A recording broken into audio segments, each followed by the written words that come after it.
Olá pessoal, tudo bem? Dando início à nossa jornada aí pelo espaço, né?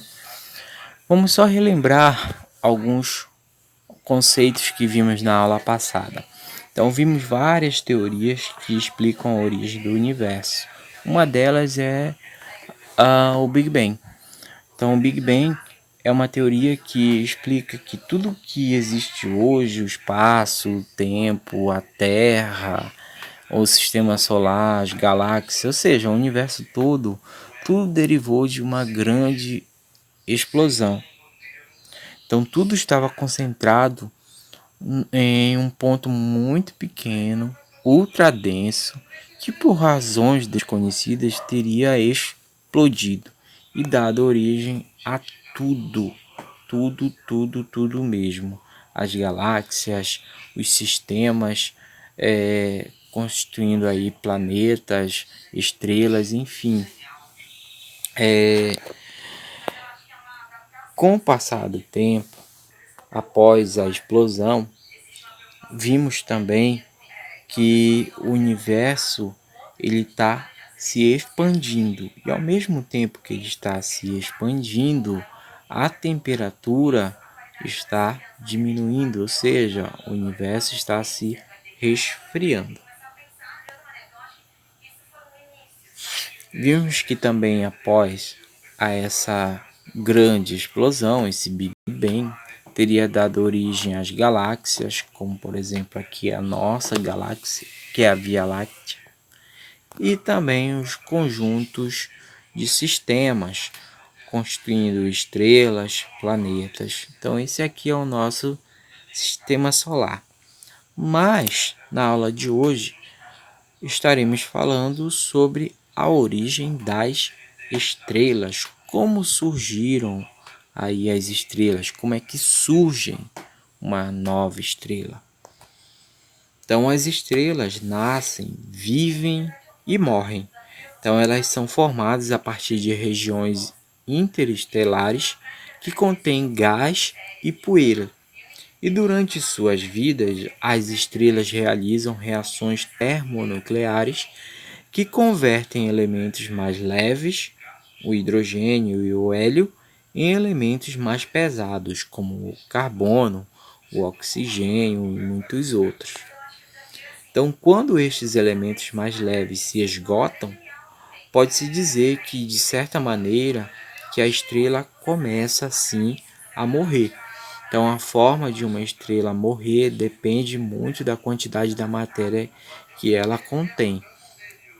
Então, na nossa galáxia, a Via Láctea, contém várias centenas e bilhões de estrelas, de todas as idades, tamanhos e massa. A partir de agora, nós vamos estar falando sobre o ciclo de vida estelar. Como se forma uma estrela, quais são os tipos de estrelas que existem e qual é o fim dessa estrela. Tá bom? Aqui nós temos esse ciclo estelar, mas só que é muito complexo. Então vamos estar abordando de forma bem simplificada, um por um. Vamos pegar aqui primeiro o primeiro ciclo, depois o segundo, depois o terceiro ciclo, tá bom? Então, gente, para a gente analisar qual é o início e qual é o fim de uma estrela, precisamos saber da massa. Qual é a quantidade de massa que existe dentro dessa estrela. Então, mas inicialmente devemos ver como essa estrela surge. Então, gente, as estrelas se formam dentro de concentrações relativamente densas de gás e poeira interestelar, conhecida como nuvens moleculares. Estas são regiões extremamente frias, né, da ordem aí de 10 a 20 Kelvin, próximas, portanto, do zero absoluto. A essas temperaturas, gases se tornam moleculares, ou seja, os átomos se agrupam para formar moléculas, como o CO e o gás hidrogênio. que são as moléculas mais comuns nas nuvens de gás interestelar. A baixa temperatura também favorece a aglomeração do gás a densidades mais altas. Então, quando a densidade atinge um certo valor limite, essas estrelas se formam. Então, aqui a gente pode perceber a formação estelar a partir dessa massa de gás e poeira que está sofrendo a ação da gravidade, portanto, sofre contração, e essa massa de gás e poeira sofre também fragmentação. E a partir dessa fragmentação, em nuvem, em forma de nuvem, novamente de gás e poeira, com o passar do tempo e devido à ação da gravidade, as moléculas dos átomos vão cada vez mais ficar próximas e vai haver um momento em que esses átomos entrarão em contato muito próximo e vai haver aí a fusão nuclear, dando origem às protoestrelas. Bem, protoestrela é o estágio inicial da vida de uma estrela, abrangendo desde o instante em que a região central da nebulosa se torna opaca à radiação que emite, até o instante em que a estrela atinge a sequência principal de idade zero. Então nós temos aqui a imagem de uma protoestrela. Então a protoestrela antecede a sequência principal, que é esta bem aqui. Então, primeiro, o mais longo estágio de vida da estrela propriamente dita.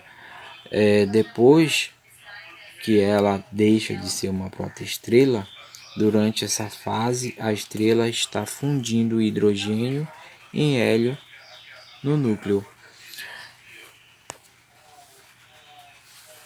Então, o nosso Sol é uma estrela que está na sequência principal. Então, o Sol e outras estrelas brilham como resultado das reações nucleares que ocorrem em seus núcleos. Estas reações alteram os elementos químicos em elementos mais pesados e liberam grande quantidade de energia nestes processos. Então, a gente pode perceber aqui o interior do Sol, onde acontecem reações nucleares. Também na imagem à direita a gente pode perceber as setas para dentro, ou seja, da parte mais externa para a parte mais interna, são representadas pelas setas em verde, a ação da gravidade, e as setas em vermelho, de dentro para fora, a pressão devido às reações nucleares, às explosões nucleares. Então a gente percebe que na sequência principal há um embate muito grande em relação ao poder da fusão nuclear, das reações nucleares, em contrapartida com a gravidade que tenta forçar toda essa expansão para o centro da estrela, que é o núcleo. Então a gravidade e essa pressão sempre vão ficar se batendo sempre no decorrer daí da formação de uma estrela. São forças antagônicas. Após aí a sequência principal, nós vamos ter a gigante vermelha. É a estrela expandida, que fica muito grande, com baixa temperatura superficial, o que lhe dá a cor avermelhada.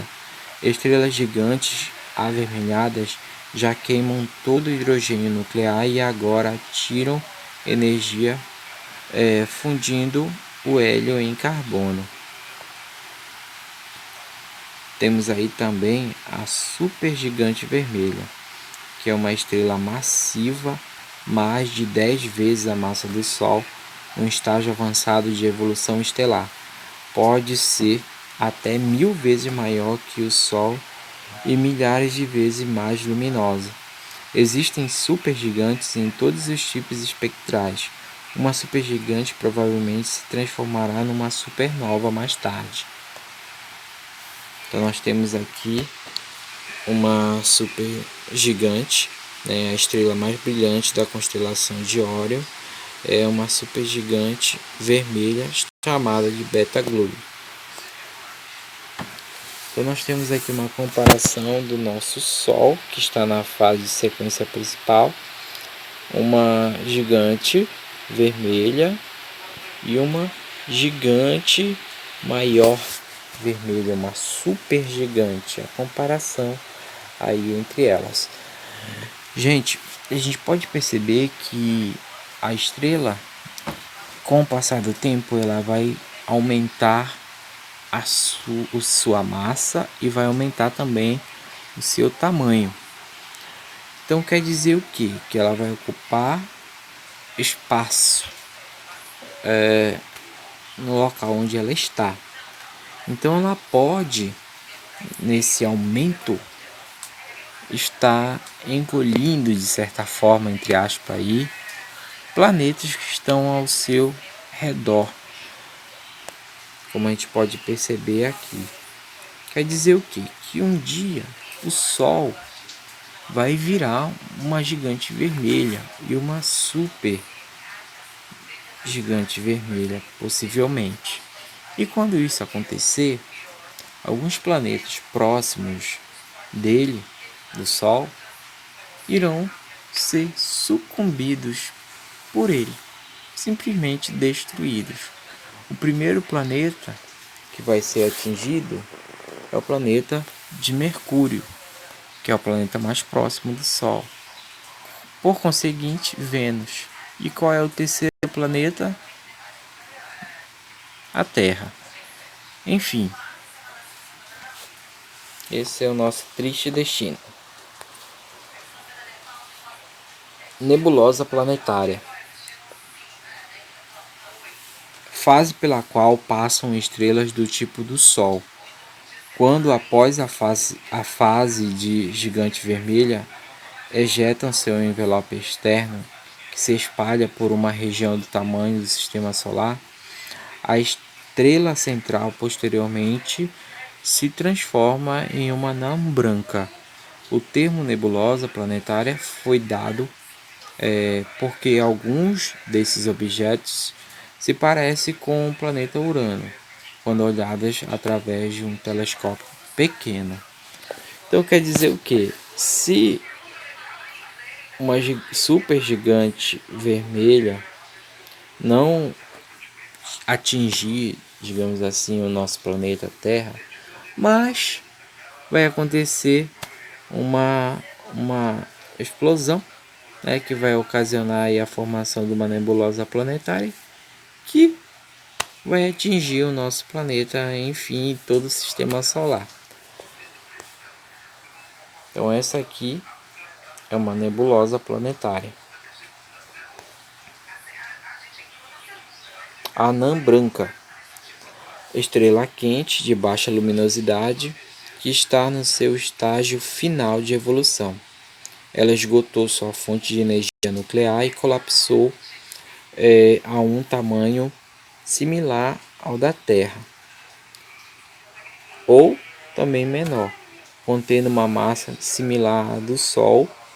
Portanto, sua densidade média é de 100.000 a 1 milhão de vezes maior do que a densidade da Terra, transformando-se em anãs brancas todas as estrelas que se formam como massa entre 0,08 a 10 vezes a massa do Sol. A massa máxima que uma anã branca pode ter é de 1,4 a massa do Sol.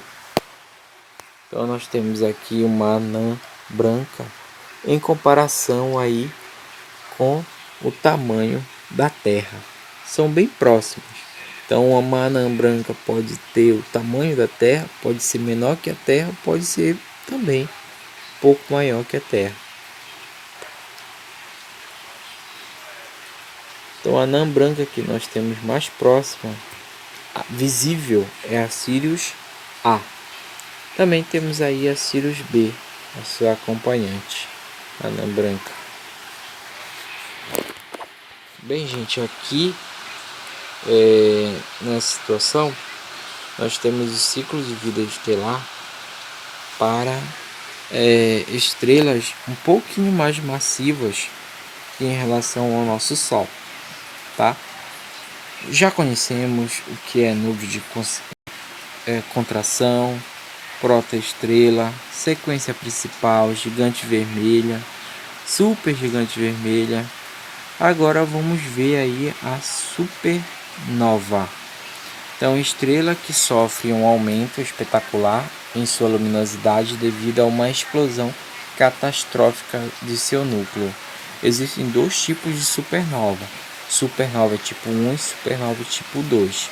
Por hora vamos ver a tipo 1, que resulta quando uma anã branca agrega massa suficiente de uma companheira para alcançar o limite. Esse limite é o limite de Chandrasekhar, que é de 1,4 vezes a massa do Sol. Então, atingindo esse limite, acontece uma grande explosão que é chamada de supernova. Temos aqui a supernova do tipo 1. Após a supernova, vamos ter aí a formação da estrela de nêutron, que é o estágio final de evolução de estrelas muito massivas. Quando cessa a produção de energia nuclear, a estrela explode como uma supernova e o que resta é uma bola de nêutrons, cuja densidade se aproxima da densidade de um núcleo atômico e cujo diâmetro é da ordem de 20 km. Então aqui nós temos uma estrela de nêutron.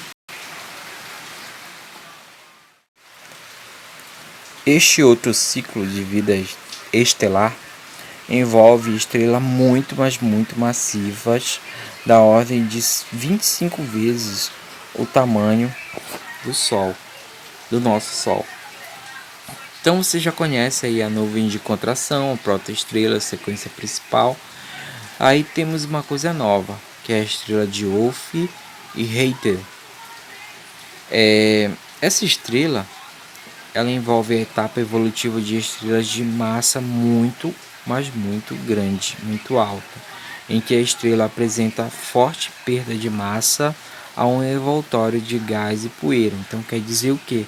Enquanto que a estrela ela está a girar, ao tempo que ela gira, ela libera para o espaço grande concentração de matéria, tá bom?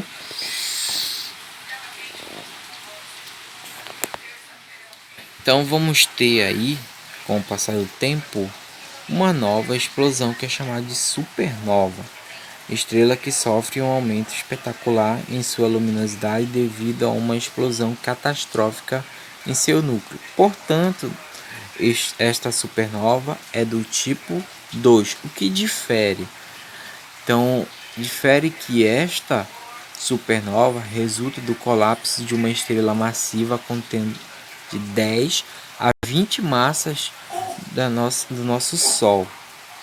Tal objeto, após produzir um núcleo de ferro, não tem mais como produzir energia por fusão nuclear e colapsa catastroficamente, explodindo, simplesmente explodindo. Então aqui nós podemos ver uma supernova do tipo 2, né?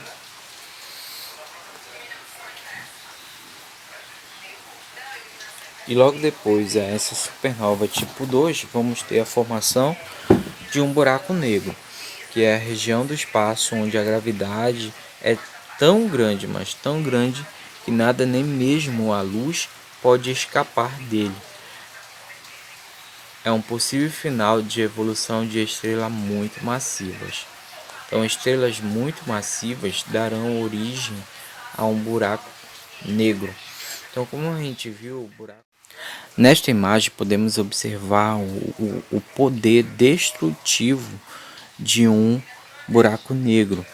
Então podemos perceber o buraco negro sucumbindo aí uma estrela, ou seja, nem mesmo a luz escapa de um buraco negro devido à sua ação gravitacional.